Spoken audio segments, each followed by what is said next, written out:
Hello friends, welcome to my YouTube channel study with Annie में आपका बहुत बहुत स्वागत है। आज के इस वीडियो में मैं आपके लिए पार्ट 1 लेके आई हूँ और ये पार्ट 1 क्लास 10th की जो इकोनॉमिक्स की बुक है, अर्थशास्त्र की बुक हिंदी मीडियम वालों के लिए, उसी का चैप्टर नंबर 4 वैश्वीकरण और भारतीय अर्थव्यवस्था है। चैप्टर का नाम है ये वैश्वीकरण और भारतीय अर्थव्यवस्था। तो ये इसी चैप्टर का पार्ट 1 है और सपोर्ट मटेरियल से है। तो सपोर्ट मटेरियल से मैं करवाऊंगी आपको। बहुत ही इजी नोट्स रहते हैं इसमें, सारे नोट्स मैं आपको दिखाऊंगी, अच्छे से आपके समझाऊंगी, तो आपको अच्छे से कवर हो जाएगा पूरा चैप्टर। और मैं चैप्टर के लास्ट में इंपॉर्टेंट क्वेश्चंस भी आप अपलोड कर दूंगी।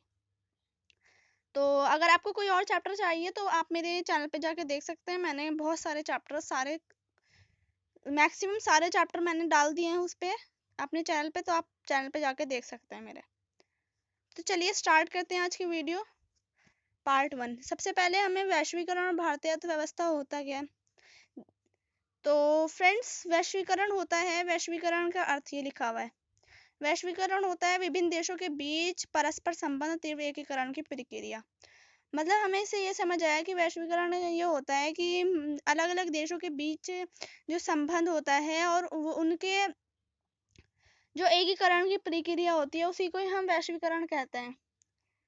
तो आई होप कि आपको वैश्वीकरण समझ आया होगा कि अलग अलग देश के बीच जो संबंध होते हैं और जो आपस में वो लोग सामान आदान प्रदान करते हैं वस्तुओं का, तो उसी को ही हम वैश्वीकरण कहते हैं, संबंध को, मेल जोल को।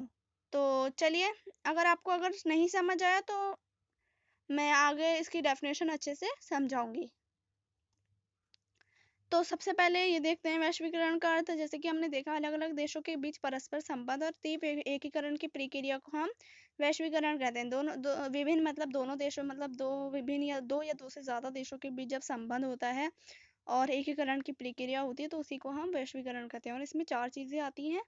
पहली चीज इसमें आती है वस्तुओं व सेवाओं का आदान प्रदान, जो कि आना जाना होता है, दो देशों के बीच वस्तुएं आती जाती हैं, तो उसी को ही हम उसमें वैश्वीकरण में होते हैं। ये अंतर्राष्ट्रीय अंतर्देशीय उत्पादन होता है, प्रौद्योगिकी का आदान प्रदान, टेक्नोलॉजी, प्रौद्योगिकी कहते हैं टेक्नोलॉजी को, टेक्नोलॉजी का आदान प्रदान होता है, टेक्नोलॉजी आती है जाती है, तो वो भी वैश्वीकरण से ही होता है। और विभिन्न देशों के बीच निवेश होता है। निवेश कहते हैं पूंजी को, मतलब पूंजी कमाना, किसी देश से दूसरे देश से मिलकर पूंजी कमाना, पैसा कमाना। तो अलग अलग देशों देशों के बीच निवेश होता है, पूंजी आती है, पैसों का आदान प्रदान होता है, वो भी अलग अलग देशों के बीच में होता है। तो सबसे पहले हम देखते हैं, ये 3 तो अच्छे से समझ आ गए होंगे आई होप आपको। तो अंतर्देशीय उत्पादन हम अच्छे से देख लेते हैं, इसमें क्या होता है। अंतर्देशीय उत्पादन जो है नीचे अच्छे से एक्सप्लेन कर रखा है, देखते हैं क्या है इसमें। अंतर्देशीय उत्पादन में फ्रेंड्स पहले की चीजें दे रखी हैं और अब की चीजें दे रखी हैं। पहले की चीजों के मतलब पहला कैसे होता था और अब जो चल रहा है प्रेजेंट में वो कैसे चल रहा है।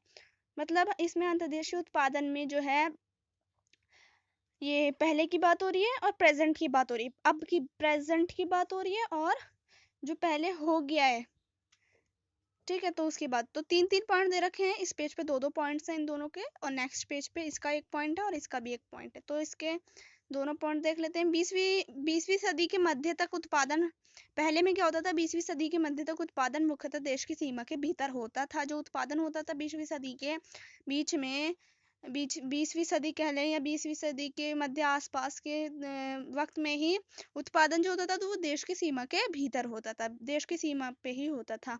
और अब जो होता है, अब होता है बहुराष्ट्रीय कंपनियां का उभरना। मतलब अब बहुराष्ट्रीय कंपनी आ गई, तो उन्हीं की उसमें होता है, बहुराष्ट्रीय कंपनियां उत्पादन करती हैं।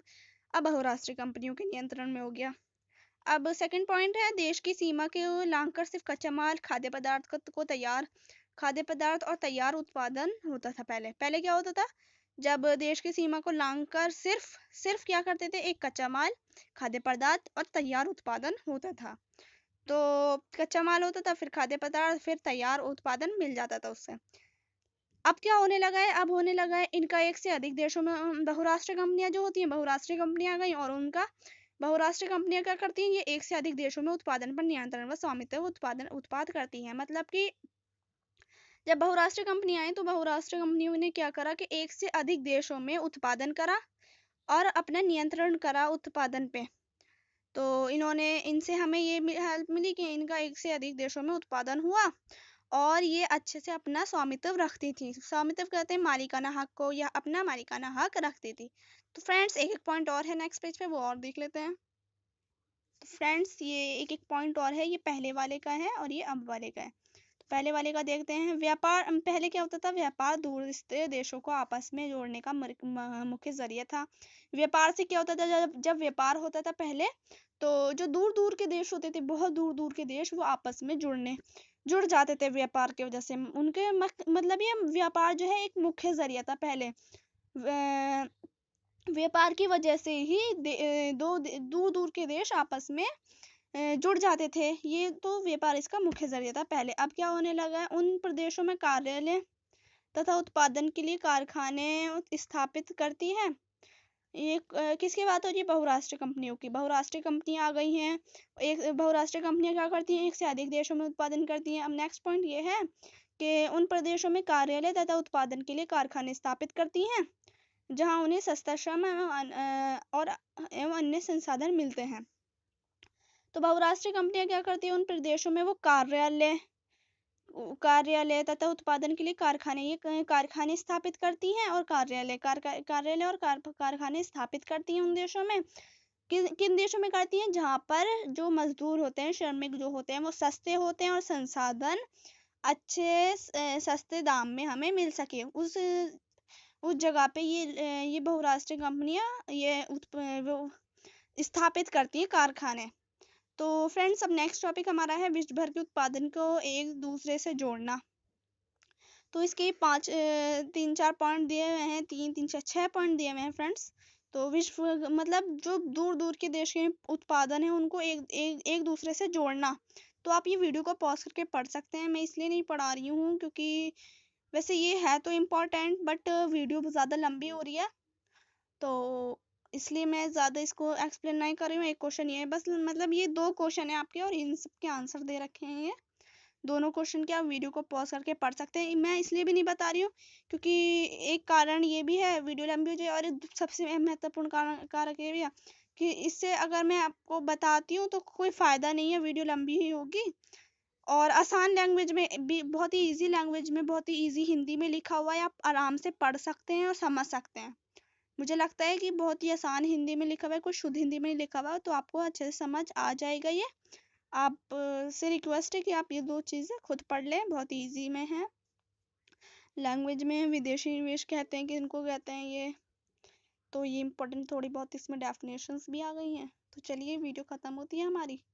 अगर आपको वीडियो अच्छी लगी तो प्लीज़ लाइक करिएगा, ज़्यादा से ज़्यादा शेयर करिएगा और सब्सक्राइब करना ना भूलें चैनल को, और बेल आइकन प्रेस कर दें ताकि आपको आने वाली नोटिफिकेशन सबसे पहले मिल सके।